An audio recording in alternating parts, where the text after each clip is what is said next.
আল্লাহ বলবে, বান্দা আমার সাথে যদি তুই মুলাকাত করতে চাও, মৌতের পর্দাটা ভেদ করিয়া, মরণের পর্দা ভেদ করিয়া যখন আসবি, আমার সাথে রাস্তা ক্লিয়ার হয়ে যাবে। কিয়ামতের ময়দানে আল্লাহ বলবো, আশিকের দল, তোদের কোনো হিসাব আমি নিব না, তোমরা তাড়াতাড়ি যাও, আরশে আজিমের নিচে ছায়ায় গিয়ে তোমরা আশ্রয় নাও। আমার মায়ার নবী যখন জান্নাতে গিয়ে তালা খুলবে, তোমরাও তার সাথে জান্নাতের ময়দানে যাইবা। এবার আমার আল্লাহ জান্নাতীদেরকে বিনা হিসেবে আশিকদের জান্নাতে দিয়া জান্নাতের বিচার শেষ করিয়া যাবে। জান্নাতে গিয়া বলবে, ও ফেরেশতারা, আমার বান্দাদের জিজ্ঞাসা করো, জান্নাত পাইয়া তারা খুশি না বেজার? বলবে খুশি। বলে অন্য কোন আফসোস অন্তরে আসেনি? একদল বলবে না না, আমার মনের আশা পূরণ হয়ে গেছে, জাহান্নাম থেকে বাঁচলাম, বিশাল আরামের জান্নাত পেলাম। কিন্তু যারা মাওলার খাস আশিক, এরা বলবে না, জান্নাত পেয়েছি, মনের আশা পূরণ হয় নাই, আমার জান্নাতের মালিকের তো এখনো দেখতে পারি নাই, জান্নাতের মালিক আমাদের মাসুক, আল্লাহর সাথে মোলাকাত হয় নাই। আল্লাহ বলবে, ফেরেশতা মঞ্চ সুন্দর করে সাজাও, আজকে আমি আল্লাহ আমার আশিকের এমন ভাবে দেখা দিব, আকাশের পূর্ণিমার চাঁদ যেমন শত লক্ষ মানুষ দেখে কোনো বীর নাই, আজকে আমি আল্লাহ ৭০,০০০ নূরের পর্দা উঠাইয়া আমার বান্দার সামনে হাজির হব। বান্দা পূর্ণিমার চাঁদের মতো স্পষ্ট মজা করে আমাকে আজ দেখবে। আল্লাহ জান্নাতীদেরকে মোলাকাত দিবেন।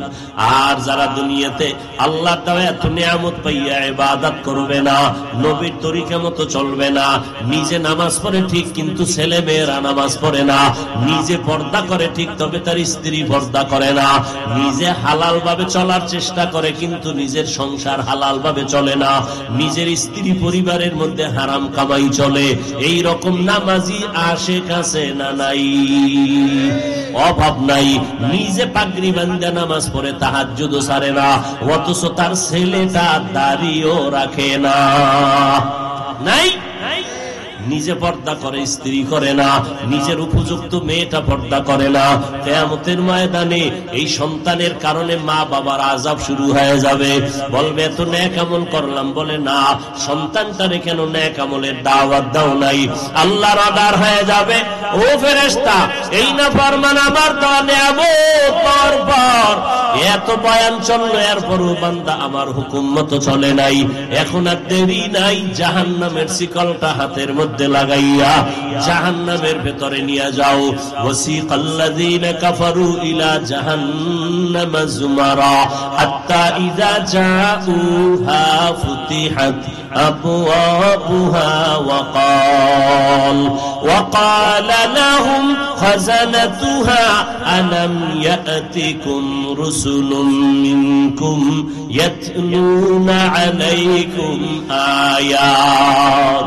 জাহান্নামের দিকে যখন নেওয়া হবে, জাহান্নামের ফেরেশতারা বলবে, ও নাফরমান, তোমাদের কাছে কি নবী রাসূল যায় নাই, কোরআনের আয়াত পড়ে শোনায় নাই?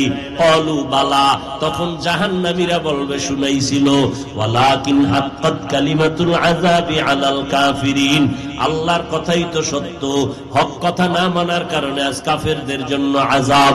আজকে আল্লাহর কথা শুনিয়াও মানতে পারি নাই, মনে করছিলাম হুজুরদের কথা বুঝি বাস্তব হবে না, মনে মনে ভাবছিলাম নামাজ না পড়লেও বুঝি জান্নাত পাওয়া যাবে, মনে মনে ভাবছিলাম অন্যের হক নষ্ট করলেও তো নাজাত পাওয়া যাবে, কিন্তু আজ আমি গ্রেফতার হয়ে গেলাম। আল্লাহ পাকের অর্ডার হয়ে যাবে, কিলা দুখুলু আবওয়াবা জাহান্নাম খালিদিনা ফিহা ফাবিইসা মাসওয়াল মুতাকাব্বিরিন। আল্লাহর অর্ডার হবে, জাহান্নামের দরজাগুলো খুলে দাও। জাহান্নামের মধ্যে যখন জ্বলা শুরু হবে, জান্নাতীরা জানালা দিয়ে তাকায় দেখবে তার আপন বন্ধুরা জাহান্নামের আগুনে জ্বলতেছে। আফসোস করবে, আফসোস, তুমি নামাজ পড়ো নাই, কতবার ডাকছিলাম আসো নামাজ পড়তে আসো, কতবার দাওয়াত দিলাম পর্দা করো, হালাল খাও, আজকে তুমি জাহান্নামের আগুনে জ্বলতেছো, আর আমি তোমার সাথে চলিয়া ফাঁকে ফাঁকে নামাজটা ছাড়ি না, আজকে সেই বিনিময়ে জান্নাত পেয়ে গেলাম। অতএব আল্লাহর বান্দারা, ও মুরব্বীরা, ও পর্দার আড়ালের মা বোনেরা, নিজেরা টুকটাক যারা আমল করেন, সন্তানগুলো যদি ঠিক লাইনে চালাইতে না পারেন আপনার উপায় হবে না। অতএব আজকে থেকে তৈরি হয়ে যান, নিজেও আল্লাহর হুকুমের বাইরে চলবেন না, স্ত্রীকেও আল্লাহর হুকুমের বাইরে চালাবেন না, নিজের সন্তানগুলো নামাজ রোজার বাইরে, নবীর তরিকার বাইরে চালাবেন না। আল্লাহ পাক এতটা মর্যাদা আমাদের দান করেছেন, জমিনের মধ্যে চলার মতো ব্যবস্থা করেছেন, পানির মধ্যে চলার মতো ব্যবস্থা করেছেন। যেই লোহা পানিতে ফেলে দিলে পানির নিচে যায়, সেই লোহা দিয়ে স্টিমার বানায়, ভেসে থাকে। কুদরত কার? এসব মানুষের জন্য। মানুষ আরামে ঘুমাবে, আল্লাহ পাক রাতের পোশাক বানায় দিলেন, ঘুমাও। وَجَعَلْنَا اللَّيْلَ لِبَاسًا وَجَعَلْنَا النَّهَارَ مَعَاشًا। রাত বানাইছি তোমাদের পোশাক। পোশাক দিয়া শরীর আটকাইলে যেমন কিচ্ছু দেখা যায় না, রাতের অন্ধকারে কিচ্ছুই দেখবা না, আরামে ঘুমাও। শুধু ঘুমাইবা এতটুকু না, কেউ দিনেও ঘুমায়, আমরা দিনে ঘুমাই, কিন্তু ফজর থেকে মাগরিব পর্যন্ত কেউ যদি ঘুমায় 12 ঘন্টা, তারপরেও রাতের 1 ঘন্টা ঘুমের বরকত হবে না। আল্লাহর দেওয়া রাতের ঘুম প্রত্যেকটা মানুষের জন্য এক শরীরের মহা ঔষধ। এজন্য ডাক্তারেরা আমাদেরকে দেখলে চিকিৎসা দিতে চায় না, যে আমরা রাতে ঘুমাই না, বলে না আপনাদের ঔষধে ক্রিয়া করবে না। তাহলে ঘুমানোর জন্য রাতের আয়োজন, আমাদের আলোর জন্য সূর্য, আমাদের প্রয়োজনে চাঁদের আলো, সব আমাদের জন্য। কেন? আমরা শ্রেষ্ঠ। আমরা কি? আল্লাহ যে আমাদের শ্রেষ্ঠত্ব দান করলেন, দুশ্মনী কইরা না মহব্বত কইরা? কি মহব্বত না করলে কেউ কাউকে সম্মানের চেয়ার দেয়? আল্লাহ পাক কি পরিমাণ সম্মান করছেন, যে নূরের সৃষ্টি ফেরেশতারা, এরাও এত সম্মানিত না, এই জন্য ফেরেশতাও আমাদের গোলামি করে। জিনেরা আমাদের গোলামি করে, সমস্ত মাখলুকাত আমাদের গোলাম। গরু, ভেড়া, বকরি সব মানুষের খেদমত করে। আমাদের প্রয়োজনের জন্য বাতাস দরকার, আল্লাহ পাক বাতাসের ব্যবস্থা করে দিলেন। পানির প্রয়োজন, পানি দিলেন, সব ব্যবস্থা করে দিলেন। এত কিছু দেন কেন? এমনি এমনি। আফাহাসিবতুম আন্নামা খালাকনাকুম আবাসা أفحسبتم أنما خلقناكم عبثا وأنكم إلينا لا ترجعون। ও মানুষ, তোমরা কি ধারণা করেছো তোমাদের অনর্থক সৃষ্টি করেছি? তোমরা কি ধারণা করেছো আর আমার কাছে ফিরে আসবা না? অবশ্যই আমি তোমাদের অনর্থক সৃষ্টি করি নাই, একদিন আমার কাছে তোমাদের হাজিরা দিতেই, পালানোর কোনো সুযোগ। আমি আল্লাহ তোমাদের জন্য আসমান ফ্রি করে দিলাম, জমিন তোমাদের গোলাম বানায় দিলাম, চন্দ্র সূর্য তোমাদের গোলাম। যদি সূর্য না থাকে জমিনের মানুষ সব সাদা হয়ে যাবে। কি হয়েছে? কেমন সাদা? বিশ্রী সাদা দেখা যাবে, দেখতে কোনো মজা আসবে না। সাদা মানুষ দেখেন না কিছু? আমার বডি ফুল কালো, এর মধ্যে চামড়া উঠে কোথাও কোথাও চেহারার একটা কালো, এটারে কি বলে জানি গ্রামের এলাকা, শ্বেত রোগ না কি জানি বলে। হ্যাঁ, তাহলে দেখতে কেমন লাগে? তাহলে সূর্যের আলো যদি বন্ধ হয়ে যায়, আপনি এটা পরীক্ষা করবেন, তাহলে আগামী কালকে বা আজকে রাত্রে গিয়া ফজরের পরে একটা ঢাকনা ঘাসের উপরে রেখে দিবেন। এক সপ্তাহ পরে উঠে দেখবেন ওই ঢাকনাটার নিচের ঘাসের হালাতটা কি দেখবেন। এবার বুঝেন তো, এই সূর্যটা আপনার আব্বার কথায় উঠে আর ডুবে, কে চালায়? সে আল্লাহরে তো চিনলেন না, বরং যে আপনারে বাস দিবে এর পিছে দৌড়াচ্ছেন, যে আপনারে জবাই করবে তার জন্য জীবন দিয়ে দিতেছেন, যে আপনার জানাজা পড়াইতে পারবে না তার পিছনে লাগছেন, যে আপনাকে রাস্তায় জবাই করে আপনার টাকা পয়সা হাতায় নিবে তার পিছনে বন্ধুত্ব, যে আপনার আসল বন্ধু তারে দুশ্মন বানায় দিবে, তার জন্য কোনো চিন্তাই করলেন না যে কে আসমান বানাইলেন, কে আমারে খানা দিলেন। কুত্তায়ও না খায় থাকে না খায়, গরুয়ে খায়, আমরাও খাই। আমাদের খানা কত প্রিয়, কত পবিত্র, হালাল খানা, যে খানায় কোনো ভেজাল নাই, যেই খানা শরীরে গিয়া ক্রিয়া হবে, শক্তি বাড়বে। এরপরে যদি খানায় শক্তি না হয়, এই দোষ আমার আল্লাহর না, নিমক হারাম বেঈমান মানুষের। ফল খাইলে ভিটামিন শক্তি বাড়ে, ওই ফল খাইয়া বাচ্চা অসুস্থ কেন? মানুষের বেঈমানির কারণে। বুঝেন না কথা? মানুষ বেঈমানি করে, আল্লাহ করে নাই। মাছ খাইবেন শরীরে শক্তি বাড়বে, সে মাছ খাইলে শক্তি হয় না কেন? মানুষ বেঈমানি করেছে মাছের সাথে, মেডিসিন মেরেছে, কুত্তার থেকেও জিহ্বা খারাপ হয়ে গেছে। আল্লাহ কয় ফল দিলাম 1 মাস পরে খাবি, মাছ একটু বড় হইতে দে, আমি বড় বানায় দিব, এটার মধ্যে ভিটামিন পাবি। না, হবে না, আমার জিহ্বা কুত্তার থেকে বেশি বড় হয়ে গেছে, আমি ফল নিজে মেডিসিন মেরে 1 মাসের মধ্যে পাকায় খাবো, তোমারটা সহ্য হয় না। এরকম বেঈমান নিমক হারাম আছে না নাই? এরা ডাকাত, এরা জালেম। মানুষ হইয়া মানুষের সাথে বেঈমানি কেমনে করে? ফল আল্লাহ দিছে ভিটামিন, ওই ফল খাইতে এখন 13 বার দোয়া ইউনুস পড়তে হয় কেন? মানুষের বেঈমানির কারণে। এরকম বেঈমানি করে না মানুষ? মাছের ভেতরে মেডিসিন দেয় না? এক কথায় 2 নাম্বারই সারা কোন কাজ আছে, মাল আছে বাজারে, সব ভেজাল, নিমক হারাম, আল্লাহর দুশ্মন। আবার দোকানে সাইনবোর্ড লাগাইছে, বিক্রি করা মাল ফেরত নেওয়া হয় না, তার মানে আমি বেঈমানি করব, তুমি ফেরত দিতে পারবা না। আর মদিনার স্লোগান কি? লিখে দে, বিক্রি করা মাল অবশ্যই ফেরত নেওয়া হয় যদি জান্নাত পেতে চাও, এই সাইনবোর্ড লাগা। আল্লাহ পিওর খানা দিছেন আমাদেরকে, সেই পিওর খানা দুধ। একটা গরু কি খায়? ছানা খায়, মাখন খায়, মিষ্টি খায়, কি খায়? ঘাস। এক একটা গাভী দুধ দেয় 15 কেজি, আরো বেশি, কথা ঠিক? খাইলো ঘাস, সবুজ। আমরা শাক খাইলে পায়খানাও সবুজ হয়।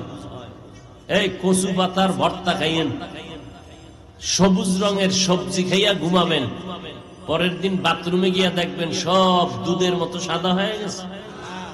অথচ গরুয়ে খায় সব সবুজ, দুধ কেন সাদা? আবার ওই দুধটা দহনের আগে, আগামীকাল আপনারা সকালে গরুর গাভীর দুধ দহন করেন, দহন করার আধা ঘন্টা আগে ওলান আসেনি, ওলান বোটা কয়টা? 4।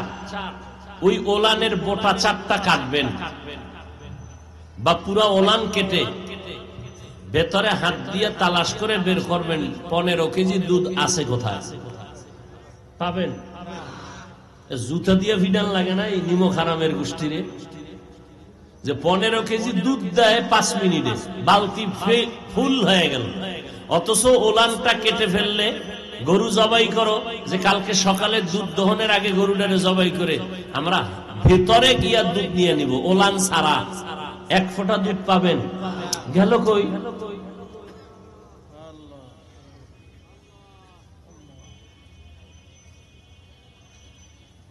আর সেই দুধের মধ্যে পানি মিশায় বেঈমানেরা।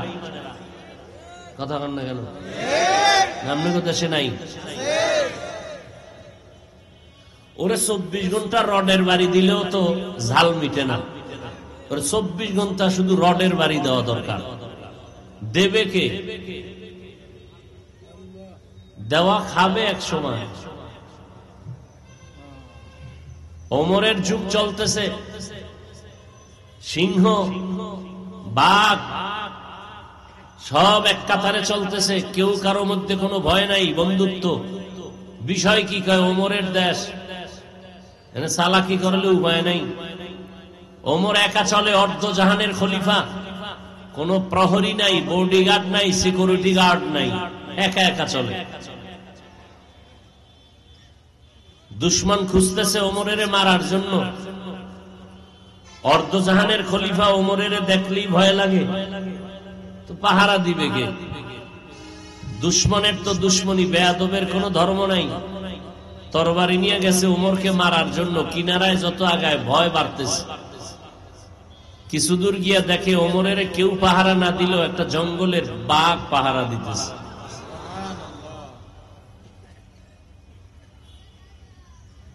সেই ওমর কেমন? তার শাসনামল। মা বলতেছে, এই সন্তানকে দুধে পানি মিশ্রিত করে বিক্রি করবি। এবার মা, মেয়ে কইতেছে, কন্যা সন্তান বলতেছে, মা না, ধরা খাইলে উপায় নাই। কিসের ধরা? খায় ওমর নিষেধ করেছে, ওমর টের পাইলে মেরে ফেলবে। ওমর কি দেখবেনি? ওমর ঘরের পিছনে দাঁড়ানো। বাচ্চা বলে ওমর না দেখলে ওমরের আল্লাহ দেখবে। এই ছিল ওমরের শাসন আমল।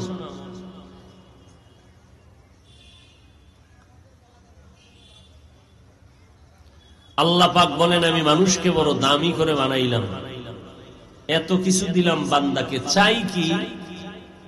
বান্দার সাথে আমার একটা সম্পর্ক আছে, যে কারণে আমি বেশি ভালোবাসি। সম্পর্কের নাম ইবাদত। সম্পর্কের নাম, যারা ইবাদত করবে তারা বান্দা বা আব্দ বা আবেদ।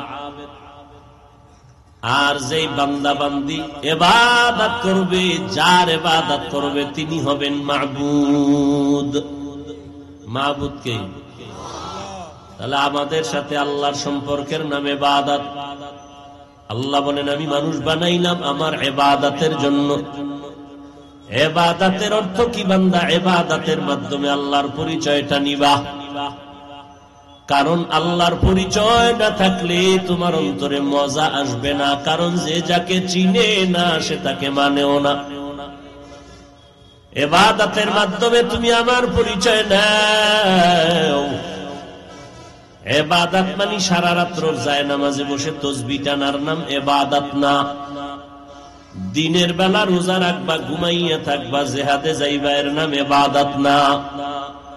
দুনিয়াতে তুমি যা করবা সব তোমার ইবাদত। তুমি দুনিয়াতে খানা খাইবা ইবাদত, ঘুমাইবা ইবাদত, ব্যবসা করো ইবাদত, লেখাপড়া করো ইবাদত। দুনিয়াতে তুমি যা করবা সব ইবাদত, যদি দুইটা শর্তকে সামনে রেখে করতে পারো। এক, আমি জীবনে যা করব, যা বলবো সব আমার আল্লাহর সন্তুষ্টির জন্য। আমি যা করব, যা বলবো সব হবে মদিনাওয়ালা নবীর তরিকায়। আল্লাহর জন্য নবীর তরিকায় খানা খাওয়া ইবাদত, আল্লাহর জন্য নবীর তরিকায় ঘুম যাইবা ইবাদত, আল্লাহর জন্য নবীর তরিকায় বান্দা তুমি লেখাপড়া করো, ডাক্তারি পড়ো, ইঞ্জিনিয়ারিং পড়ো ইবাদত, আল্লাহর জন্য নবীর তরিকায় নামাজ পড়ো ইবাদত, আল্লাহর জন্য নবীর তরিকায় তুমি যাকে মোহাব্বত করবা ইবাদত, মোহাব্বত কাউকে করবা না তাও ইবাদত, রাতের বেলা ঘুমাইবা তাও ইবাদত। ও বান্দা, আল্লাহর জন্য নবীর তরিকায় ব্যবসা করবা, চাকরি করবা তাও হবে ইবাদত। সন্তানের পেছনে টাকা ব্যয় করবা ইবাদত, স্ত্রীর পেছনে টাকা ব্যয় করবা ইবাদত। অর্থাৎ বান্দা, তুমি আল্লাহর সন্তুষ্টির জন্য নবীর তরিকায় জীবনে যা করবা একটা মুহূর্ত তোমার নেক ছাড়া লেখা হবে না, সব নেক লেখা হবে। সন্তানের পিছনে কয় টাকা খরচ করছো এটা আল্লাহ ফেরেশতাকে বলে এটা সদকা করলে যেই সওয়াব এটা লিখে দাও। আতিনা ফি দারে দুনিয়া না হাসান, আতিনা ফি দারে উকবানা হাসান, ইয়া গিয়াসাল মুস্তাগীসিন ইহদিনা লাফতিখারা বিল উলুমে ওয়াল গিনা। ইব্রাহিম নবী আল্লাহর কাছে দোয়া করলেন, ইন্না সালাতি ওয়া নুসুকি ওয়া মাহইয়ায়া ওয়া মামাতি লিল্লাহ ওয়া মামাতি লিল্লাহি রাব্বিল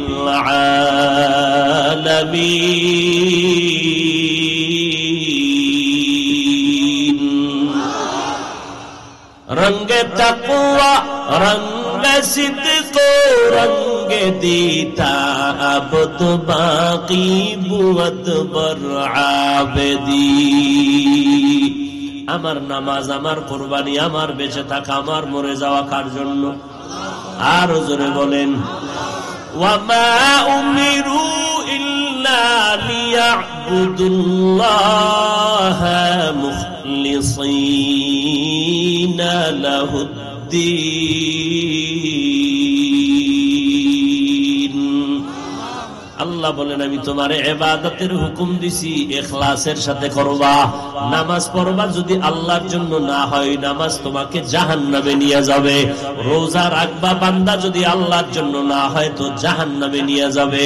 নবীজি বলেন, বনি ইসরাইলের মধ্যে একজন বড় আবেদ ছিল, ইবাদত করনেওয়ালা।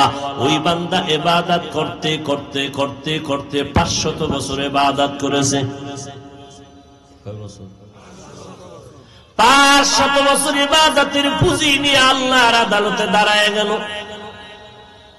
নবী বলেন, কিয়ামতের দিন 500 বছরের আবেদ আল্লাহ ডেকে বলবেন, আবেদ তুমি জান্নাতে যাইতে চাওনি? বলে হ্যাঁ চাই। কিসের বিনিময়ে চাও? আমার দয়া নাকি তোমার ইবাদত? কয় আমার ইবাদতের মাধ্যমে যেতে চাই। কারণ কম সম তো ইবাদত করি নাই, 500 বছরের ইবাদত করেছি। তোমার দয়া কেন? আমার ইবাদতে জান্নাত দিয়া দাও। আল্লাহর নবী বলেন, এই বান্দা একথা বলার পরে আল্লাহ পাক বলবে, ফেরেশতারে একটু দূরে নিয়ে দাঁড় করাও। এমন ভাবে সূর্যের গরম বাড়তেছে, ওদিকে জাহান্নামের গরম হাওয়া আসতেছে, কলিজাটা কেমন যেন শুকায় যাইতেছে। মদিনার নবী বলেন, হঠাৎ ওই 500 বছরের আবেদের পানির পিপাসা লাগবে, কলিজা ছটফট করবে। তখন আমার আল্লাহ অর্ডার করবেন, ও ফেরেশতা, 1 গ্লাস পানি নিয়ে বান্দার সামনে হাঁটো। বান্দার সামনে 1 গ্লাস পানি নিয়ে ফেরেশতা হাঁটে। এবার 500 বছরের আবেদ বলে, আমার একটু পানি দাও। কি পরিমাণ? কয় 1 গ্লাস দাও। কয় এমনে দিব না। কেমনে চাও? বলে আমার 1 গ্লাস পানি যদি নেও, আমার 1 গ্লাস পানির দাম হলো 500 বছরের ইবাদত। 500 বছরের ইবাদত দাও, 1 গ্লাস পানি নিয়ে নাও। আল্লাহর বান্দা চিন্তা করলো, আমার জান বাঁচান দরকার, আমার ইবাদত দিয়ে কি হবে? পানি দাও। এই 500 বছরের ইবাদত দিয়ে 1 গ্লাস পানি পান করলো। এরপরে পানির পিপাসা মিটে না, কয় আরো দাও। ওই ফেরেশতা কয় আরো ইবাদত দাও। কয় ইবাদত নাই, কয় পানিও নাই। এবার বান্দা কান্না শুরু করবে, আমার মালিকের রহমতের দিকে তাকায় বলবে, ও দয়ার মালিক, 1 গ্লাস পানির দাম যদি 500 বছরের ইবাদত হয়, তাহলে আমি জীবনে কত গ্লাস পানি পান করেছি। ও আল্লাহ, তোমার মতো দয়াময় কেউ নাই। 1 গ্লাস গ্লাস পানির দাম যদি 500 বছরের ইবাদত হয়, জীবনে কত শত গ্লাস পানি অপচয় করেছি। আমার খানার ভিতরে পানি লাগে 1 গ্লাস, আমি 5 গ্লাস পানি অপচয় করলাম। মসজিদে নামাজে গিয়া মুসল্লি সাহেব মেসওয়াক করে আর কলসাইরা দিয়া পানি ছাড়তেছে, অপচয়। ওযু করতে লাগে মাত্র 1 বদনা পানি, ওই পানি 3 বদনা অপচয় করলাম। 1 গ্লাস পানির দাম যদি 500 বছরের হয়, তাহলে বান্দা চিন্তা করো, তুমি আমি কত পানি মাওলার ব্যবহার করেছি। ওই ব্যবহারের পানির দাম আমার মাওলায় চাইলে কি দিবা? আল্লাহ কয় এবার জান্নাত চাওনি, চাই। ইবাদত কয় ইবাদত নাই, তো কেমনে যাবি? আপনার দয়া। আল্লাহ কয় যা, আমার দয়া ছাড়া কেউ জান্নাত পাবে না, আমার দয়ায় তোরে জান্নাত দিয়ে দিলাম। নবীজি বলেন কিয়ামতের দিন কেউ আল্লাহর রহমত ছাড়া জান্নাত পাবে না। আম্মা জান আয়েশা রাদিয়াল্লাহু আনহা বলেন, নবী আপনি? আমিও না। আল্লাহর দয়া ও রহমত ছাড়া জান্নাত পাওয়ার উপায় নাই। নবী যার কোনো গুনাহ নাই, যেই নবী সারা রাত ইবাদতের মধ্যে কাটাইতেন। ইবাদত কেন করব? আল্লাহর সাথে মহব্বত গভীর করার জন্য। আল্লাহর সাথে মহব্বত গভীর করব কেন? কিয়ামতের দিন যেন আল্লাহ আমারে দেখলেই মহব্বতে টান দেয়, কোনো হিসাব যেন না চায়। কারণ কিয়ামতের ময়দান যখন কায়েম হবে, বিশাল এই জমিন হবে কিয়ামতের মাঠ। বর্তমান ফিলিস্তিন সিরিয়ার জমিন হবে আল্লাহর বিচারালয়, আদালত। আল্লাহ পাক রব্বুল আলামিন ফজর থেকে জোহর পর্যন্ত আধা বেলা সময় হাসরের মাঠের বিচার শেষ করে ফেলবেন। এই টাইমের ভেতরে বেলার মধ্যে কেমনে বিচার শেষ করবেন? এর মধ্যে আবার পশুও উঠাবে বিচার করার জন্য। আল ইয়াউমা তুজজা কুল্লু নাফসিন বিমা কাসাবাত লা যুলমাল ইয়াউম।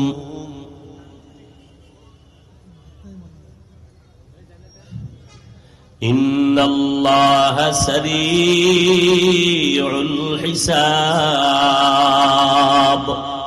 হিসাবটা খুব দ্রুত হবে। সময় কত? ফজরের টাইমে শুরু, জোহরের আগে কোটি কোটি মানুষের বিচার শেষ। কেমনে সম্ভব? এটা দুনিয়ার আদালতে সম্ভব, কথা কয় না। 50 বছর ধরে আপনাদের থানায় মামলা চলে, এখনো শেষ হয় না। টাকা দিলে মাঝে মাঝে তাজা হয় কি? আর আমার মাওলা পাকের আদালতের বিচার আধা বেলায় সব কমপ্লিট হয়ে যাবে। কেমনে সম্ভব? আল্লাহ কিয়ামতের ময়দানটা কায়েম করে বিচারের শুরুতে আল্লাহ পাক মোহব্বতের নজর দিয়া তাকাইয়া একদল মানুষ বলবে, এই আমার আশিক মুমিনেরা, যারা আমার মোহব্বতের আশিক, দুনিয়াতে আমি আল্লাহর মোহব্বতে ঘুমাইতে পারো নাই, খাইতে পারো নাই, সব ঘুমায় গেছে। আমার আশিক তুই ঘুমাও নাই, সেজদায় পড়ে গভীর রাত আমি মাওলাকে ডাকার জন্য রেডি হয়ে গেছে। আমিও তো তোরে ডাকতে প্রথম আসমানে আসছিলাম, আমার ডাকে সাড়া দিয়ে তুই ঘুমাও নাই। আমি মাওলার মোহব্বতে হাজিরা দিয়েছি। আমি আল্লাহ আজ তোদেরকে সূর্যের গরম লাগতে দিব না, কারণ সইতে পারবি না। আমি আল্লাহ পাক আমার আশিক প্রিয় বান্দা যারা দুনিয়াতে খাইতে বৈশাও আমার আল্লাহর মোহব্বতের আওয়াজ, ঘুমাইতে গেল আমার আল্লাহর মোহব্বতের আওয়াজ। ও বান্দা, আল্লাহরে নিয়ে গবেষণা, আল্লাহর মোহব্বতের দরিয়ায় এমন ভাবে ডুব দিছে। একটা মানুষ যখন পানির মধ্যে ডুব দেয়, ডানেও পানি, বামেও পানি, সামনেও পানি, পেছনে পানি, উপরে পানি, নিচে পানি। যেই বান্দা আল্লাহর ইবাদতের দরিয়ায় দৌড়াইতে থাকে, দৌড়াইতে দৌড়াইতে ইবাদতের মধ্যে বান্দা এতটাই বিভোর, মনে হয় যেন এখন সে ইবাদতের চাদরের মধ্যে আছে। এই ইবাদত করতে করতে এমন একটা হালাত তার মধ্যে চলে আসে, আমার মাওলারে ডাকতে ডাকতে ডাকতে ডাকতে কোরআন তেলাওয়াত করে, মাওলারে ডাকে, নামাজ পড়ে আল্লাহকে ডাকে, জিকির করে আল্লাহকে ডাকে। এমন এক অবস্থা তার অন্তরে তৈরি হয়ে গেল, এখন তার শুধু জবানে আমার মাওলার ডাক না, পুরো বডির মধ্যে এখন মাওলা পাকের মোহব্বতের আওয়াজ চলতেছে।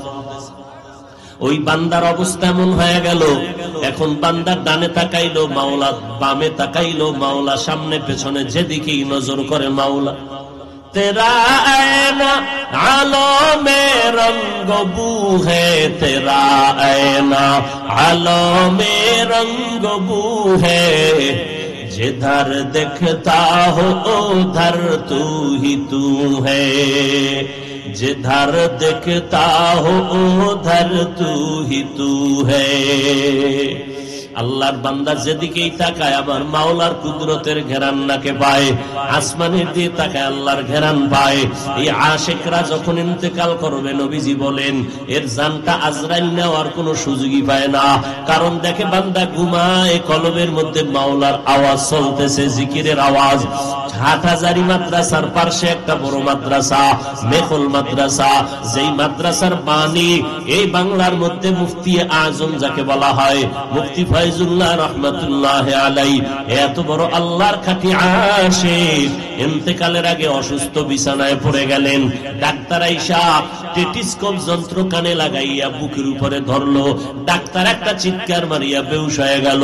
হুশে আসার পরে সবাই উলামায়ে কেরাম বলে, ডাক্তার চিল্লাইলা কেন? কয় আমি আমার কানের মধ্যে টেটিস্কোপ যন্ত্র দিয়ে যখন ফয়জুল্লাহর বুকের উপরে রাখলাম বাকি অংশ, আল্লাহর জাতের কসম হাজারো মানুষ আল্লাহর জিকির করলে যেমন আওয়াজ হয় তার কলবের ভিতরে এমন জিকিরের আওয়াজ আমি কানে শুনতে পেয়েছি। আশিকারা মিল্লাত মাযহাব জুদাস, আশিকারা মিল্লাত মাযহাব খোদা। ও আল্লাহর বান্দা কেমনে বুঝাই, যেই লোকটা 24 ঘন্টা টাকার পাগল, ওই লোকটা যেদিকেই তাকায় শুধু তালাশ করে টাকা টাকা টাকা টাকা, ঠিক নেই? যেই লোকটা বাড়ির পাগল, ওই লোকটা উঠতে বসতে সব সময় বাড়ি বাড়ি জিকির করে, যেদিকেই তাকায় শুধু বাড়ি দেখে। যেই লোকটা ক্ষমতার পাগল, ওই লোকটা ডানে বামে যেদিকেই তাকায় শুধু ক্ষমতার স্বপ্ন দেখে। দুনিয়াতে যদি এমন অবস্থা হয় তাহলে আল্লাহর যারা পাগল হবে, আশিক হবে, ওই বান্দা কেন যেদিকেই তাকাবে সেদিকে আল্লাহ দেখবে না? ওই বান্দা যেদিকেই তাকাবে আমার আল্লাহকে তালাশ করবে। আল্লাহ বলবে, বান্দা আমার সাথে যদি তুই মুলাকাত করতে চাও, মৌতের পর্দাটা ভেদ করিয়া, মরণের পর্দা ভেদ করিয়া যখন আসবি আমার সাথে রাস্তা ক্লিয়ার হয়ে যাবে। কিয়ামতের ময়দানে আল্লাহ বলবো, আশিকের দল তোদের কোনো হিসাব আমি নিব না, তোমরা তাড়াতাড়ি যাও আরশে আজিমের নিচে ছায়ায় গিয়ে তোমরা আশ্রয় নাও। আমার মায়ার নবী যখন জান্নাতে গিয়ে তালা খুলবে, তোমরাও তার সাথে জান্নাতের ময়দানে যাইবা। এবার আমার আল্লাহ জান্নাতীদেরকে বিনা হিসেবে আশিকদের জান্নাতে দিয়া জান্নাতের বিচার শেষ করিয়া যাবে জান্নাতে। জান্নাতে গিয়া বলবে, ও ফেরেশতারা আমার বান্দাদের জিজ্ঞাসা করো জান্নাত পাইয়া তারা খুশি না বেজার? বলবে খুশি। বলে অন্য কোন আফসোস অন্তরে আসেনি? একদল বলবে না না, আমার মনের আশা পূরণ হয়ে গেছে, জাহান্নাম থেকে বাঁচলাম, বিশাল আরামের জান্নাত পেলাম। কিন্তু যারা মাওলার খাস আশিক এরা বলবে না, জান্নাত পেয়েছি, মনের আশা পূরণ হয় নাই, আমার জান্নাতের মালিকের তো এখনো দেখতে পারি নাই, জান্নাতের মালিক আমাদের মাসুক, আল্লাহর সাথে মোলাকাত হয় নাই। আল্লাহ বলবে, ফেরেশতা মঞ্চ সুন্দর করে সাজাও, আজকে আমি আল্লাহ আমার আশিকের এমন ভাবে দেখা দিব, আকাশের পূর্ণিমার চাঁদ যেমন 100 লক্ষ মানুষ দেখে কোনো বীর নাই, আজকে আমি আল্লাহ 70,000 নূরের পর্দা উঠাইয়া আমার বান্দার সামনে হাজির হব। বান্দা পূর্ণিমার চাঁদের মতো স্পষ্ট মজা করে আমাকে আজ দেখবে। আল্লাহ জান্নাতীদেরকে মোলাকাত দিবেন। আর যারা দুনিয়াতে আল্লাহর দেওয়া এত নিয়ামত পাইয়া ইবাদত করবে না, নবীর তরিকা মতো চলবে না, নিজে নামাজ পড়ে ঠিক কিন্তু ছেলে মেয়েরা নামাজ পড়ে না, নিজে পর্দা করে ঠিক তবে তার স্ত্রী পর্দা করে না, নিজে হালাল ভাবে চলার চেষ্টা করে কিন্তু নিজের সংসার হালাল ভাবে চলে না, নিজের স্ত্রী পরিবারের মধ্যে হারাম কামাই চলে, এই রকম নামাজি আশেক আছে না নাই? অভাব নাই। নিজে পাগড়ি বাঁধে নামাজ পড়ে তাহাজ্জুদও ছাড়ে না, অথচ তার ছেলেটা দাড়িও রাখে না। নাই, নিজে পর্দা করে স্ত্রী করে না, নিজের উপযুক্ত মেয়েটা পর্দা করে না। কিয়ামতের ময়দানে এই সন্তানের কারণে মা বাবার আযাব শুরু হয়ে যাবে। বলবে এত নেক আমল করলাম, বলে না, সন্তানটারে কেন নেক আমলের দাওয়াত দাও নাই? আল্লাহর অর্ডার হয়ে যাবে, ও ফেরেশতা, এই না ফরমান আমার দেওয়া নিয়ামত পাওয়ার পর এত বয়ান চললো, এরপরও বান্দা আমার হুকুম মতো চলে নাই, এখন আর দেরি নাই, জাহান্নামের শিকলটা হাতের মধ্যে লাগাইয়া জাহান্নামের ভেতরে নিয়ে যাও। ওয়াসিকাল্লাযীনা কাফারু ইলা জাহান্নামা যুমারা হাত্তা ইযা জাউহা ফুতিহাত আবওয়াবুহা ওয়াকালা লাহুম খাযানাতুহা আলাম ইয়াতিকুম রুসুলুম মিনকুম ইয়াতলুনা আলাইকুম আয়াত। জাহান্নামের দিকে যখন নেওয়া হবে, জাহান্নামের ফেরেশতারা বলবে, ও নাফরমান, তোমাদের কাছে কি নবী রাসূল যায় নাই, কোরআনের আয়াত পড়ে শুনায় নাই? ক্বালু বালা, তখন জাহান্নামীরা বলবে শুনাইছিল। ওয়ালাকিন হাক্কাত কালিমাতুল আযাবি আলাল কাফিরিন, আল্লাহর কথাই তো সত্য, হক কথা না মানার কারণে আজ কাফেরদের জন্য আযাব। আজকে আল্লাহর কথা শুনিয়াও মানতে পারি নাই, মনে করছিলাম হুজুরদের কথা বুঝি বাস্তব হবে না, মনে মনে ভাবছিলাম নামাজ না পড়লেও বুঝি জান্নাত পাওয়া যাবে, মনে মনে ভাবছিলাম অন্যের হক নষ্ট করলেও তো নাজাত পাওয়া যাবে, কিন্তু আজ আমি গ্রেফতার হয়ে গেলাম। আল্লাহ পাকের অর্ডার হয়ে যাবে, কিলা দুখুলু আবওয়াবা জাহান্নাম খালিদিনা ফিহা ফাবিইসা মাসওয়াল মুতাকাব্বিরিন। আল্লাহর অর্ডার হবে, জাহান্নামের দরজাগুলো খুলে দাও। জাহান্নামের মধ্যে যখন জ্বলা শুরু হবে, জান্নাতীরা জানালা দিয়ে তাকায় দেখবে তার আপন বন্ধুরা জাহান্নামের আগুনে জ্বলতেছে। আফসোস করবে, আফসোস, তুমি নামাজ পড়ো নাই, কতবার ডাকছিলাম আসো নামাজ পড়তে আসো, কতবার দাওয়াত দিলাম পর্দা করো হালাল খাও, আজকে তুমি জাহান্নামের আগুনে জ্বলতেছো, আর আমি তোমার সাথে চলিয়া ফাঁকে ফাঁকে নামাজটা ছাড়ি না, আজকে সেই বিনিময়ে জান্নাত পেয়ে গেলাম। অতএব আল্লাহর বান্দারা, ও মুরব্বীরা, ও পর্দার আড়ালের মা বোনেরা, নিজেরা টুকটাক যারা আমল করেন, সন্তানগুলো যদি ঠিক লাইনে চালাইতে না পারেন আপনার উপায় হবে না। অতএব আজকে থেকে তৈরি হয়ে যান, নিজেও আল্লাহর হুকুমের বাইরে চলবেন না, স্ত্রীকেও আল্লাহর হুকুমের বাইরে চালাবেন না, নিজের সন্তানগুলো নামাজ রোজার বাইরে নবীর তরিকার বাইরে চালাবেন না। আল্লাহর কাছে দোয়া করেন, আমরা হুজুরেরা দোয়া করলে যেই পরিমাণ কবুল হবে, এর থেকে 1000 কোটি গুণ আগে মা বাবার দোয়া সন্তানের জন্য কবুল হয়ে যাবে। আল্লাহর কাছে মা বাবা হইয়া দোয়া করবেন, আল্লাহ সন্তানটারে তুমি দিনদার বানায় দাও। আল্লাহর মোহাব্বত নিয়ে দোয়া করবেন। পেছনে যদি অন্যায় হইয়াও থাকে আল্লাহর কাছে তওবা করবেন, জীবনে আর নামাজ ছাড়বো না, বেপরদায় চলবো না, সন্তানকে আর না গুনার পথে চালাবো না। আল্লাহর কাছে তওবা যদি করতে পারেন, আমার আল্লাহ এক মুহূর্তে সকলের জিন্দেগীর তওবার বিনিময়ে সব গুনাহ মাফ করে দিবেন। আল্লাহর কাছে বলেন, ও দয়ার মালিক, খাঁটি ভাবে তওবা করিয়া তোমার রাস্তায় চলার তৌফিক দান করো, আমিন। আলহামদুলিল্লাহি রাব্বিল আলামিন, ওয়াসসালাতু ওয়াসসালামু আলা সাইয়্যিদিল আমবিয়া ওয়াল মুরসালিন ওয়া আলা আলিহি ওয়া আসহাবিহি আজমাইন। ইয়া আরহামার রাহিমিন, ইয়া আরহামার রাহিমিন, ইয়া আরহামার রাহিমিন। রব্বিরহামহুমা কামা রাব্বায়ানি সগীরা। আল্লাহুম্মা ইন্না নাউযু বিকা মিনাল বারাসি ওয়াল জুনুনি ওয়াল জুযামি ওয়া সাইয়্যিল আসকাম আল্লাহুম্মা ইন্না নাসআলুকা রিযাকা ওয়াল জান্নাহ ওয়া নাউযু বিকা মিন সাখাতিকা ওয়ান নার আল্লাহুম্মা ইন্নাকা আফুউন কারীম তুহিব্বুল আফওয়া ফা'ফু আন্নি।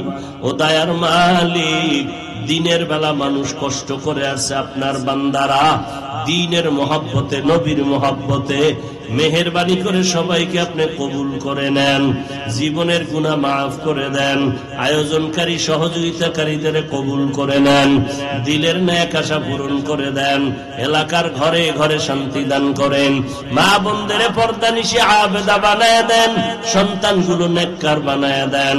আয় আল্লাহ, মাদ্রাসা কবুল করে নেন, মসজিদ কবুল করে নেন, সারা দুনিয়াবাসীকে মাফ করে দেন, বাংলাদেশ শান্তির দেশ বানায় দেন। আয় আল্লাহ, দেশের জন্য যারা জীবন দিল মাফ করে দেন, এখনো যারা চেষ্টা করে কবুল করে নেন, প্রশাসনিক ভাবে যারা কাজ করে দিনদার বানায় দেন, জনপ্রতিনিধির দায়িত্ব যারা পালন করে দিনদার বানায় দেন। আয় আল্লাহ, কামাই রুজি যারা করে হালাল ভাবে বরকত বাড়ায় দেন।